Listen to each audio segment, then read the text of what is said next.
So recently there was supposed to be a documentary in the works with CNN on the life of Hillary Clinton. It was supposed to be this mini-series that kind of gives you a sense of who Hillary Clinton is, but it turns out that it might not actually happen. Take a look. After much criticism, CNN has announced it's pulling the plug on its much buzzed about Hillary Clinton documentary after getting stonewalled by Clinton's inner circle. In a statement to Politico, CNN's films division said its director, Charles Ferguson, had pulled out of the project, adding, "We won't seek other partners and are not proceeding with the film." As for why the Academy Award-winning filmmaker dropped out, he explained in a blog post for the Huffington Post, "Nobody, and I mean nobody, was interested in helping me make this film. Not Democrats, not Republicans, and certainly nobody who works with the Clintons, wants access to the Clintons, or dreams of a position in a Hillary Clinton administration." Ferguson said after approaching 100 people who had worked with Clinton, only 2 agreed to an interview, and he suspected they'd back out anyway. What's incredible about this documentary is it wasn't just Republicans that were against it. Democrats were against it as well. And that's really curious to see from Democrats. You would assume, especially since Hillary Clinton is planning on running in 2016. It's not confirmed yet, but come on, let's keep it real.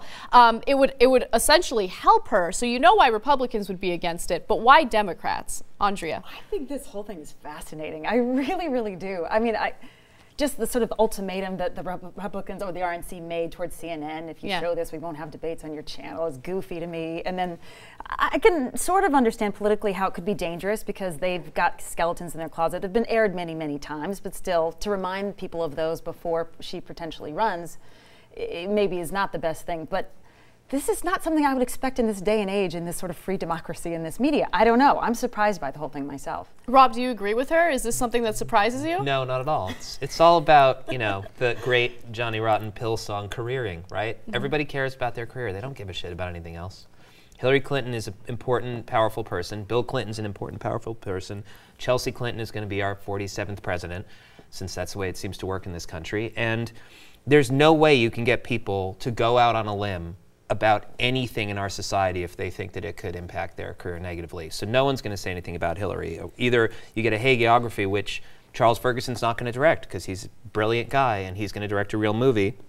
And I think the Clintons haven't learned, or they don't care to learn the lesson that controlling the message so much, you know, is important. And they did get burned in the 1990s. Those of us who are, I'm older than some of you people on this panel, and I remember the bullshit they had to put up with. They were lied about more by the Wall Street Journal editorial page, Whitewater, which was a complete hoax and a lie and in no way had anything to do, all the things Hillary Clinton was accused of.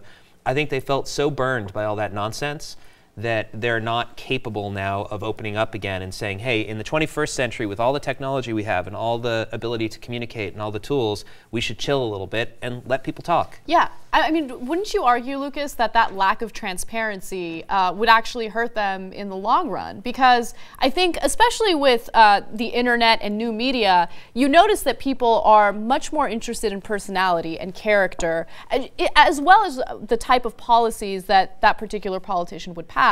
But does it make sense for them to be so shut off and so against transparency? Yeah, I mean, I don't think it's helpful to them. I think you do have to engage. You can't choose kind of not to, because then you allow anyone else to kind of set the narrative about you. But I think also a part of it too is, you know, I think we're living, especially post-Occupy Wall Street, in an age that is at least more class conscious, if nothing else. And I think that while the sort of faux scandals of the 90s, you know, I could see them not wanting those to come back. But I think that there's also a component that Bill and Hillary Clinton have become worth $200 million since he left office. They have had a very friendly, go-along to get-along kind of relationship with powerful and sometimes unsavory folks in the world. And so I think that a documentary that actually focuses on what they've done since Bill was president might not paint that flattering of a portrait of them, particularly with the backdrop of, you know, of massive income inequality, all this. It just seems like it would reinforce a perception of them being members of a ruling class that is pretty much out of touch with the rest of us. So I could see that being a component of it as well. Fair enough. I want to go back to the topic of Charles Ferguson not being able to get people to talk to him. And it really goes back to the issue of access. And it's an issue that I'm obsessed with because when you're in the press, You want to get the big guests, you want to get the big names, and what you have to do is you have to suck up to them and not say anything negative about them, and you lose that access. And do you guys feel that that's the issue with this documentary? Do you feel that people are that afraid of saying something that might go against the Clintons that they would lose access, you know, whether it's with a job working for Hillary Clinton or some other type of collaboration? Andrea? Yes. Simple yes. I mean, what do we do to mitigate that? I don't know that there's anything to do. This is politics. It's nasty business. I mean, it's like people look after their own asses. You look after your own back. You look after the person you get a next job with. I mean, you don't want to ruffle feathers. And so I can see it, but I go back to my point, which is like, yeah, but the media's job is supposed to be something other than that. If you're a politician and you work for them or you have worked for them, I get it. But the media part, the fear around it is fascinating to me. It is fascinating and it sucks. I wonder if Charles Ferguson can actually somehow get around it. I mean, yes, it's difficult to get people to talk to you, but maybe you're not going to the right people. Charles Ferguson has a track record, and anybody who's watched Inside Job, which is, a spectacular movie, probably I think the best movie about the financial crisis, knows that when Charles Ferguson gets you on the other end of an interview, he is going to pound on you.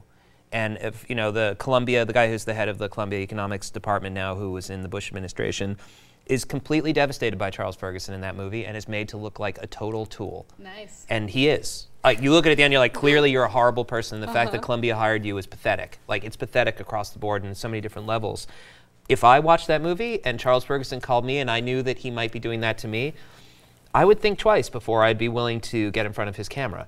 So I do think that in a funny way, by doing his job so well, just like Michael Moore has done his job so well, and some of these documentarians, who are so good at digging, it's not a pleasant experience to be dug. Yeah. So I think that there's a lesson to be learned there. You should probably watch the news shows and the documentaries that don't have the big names, because it probably means something if they lack access to these big public figures.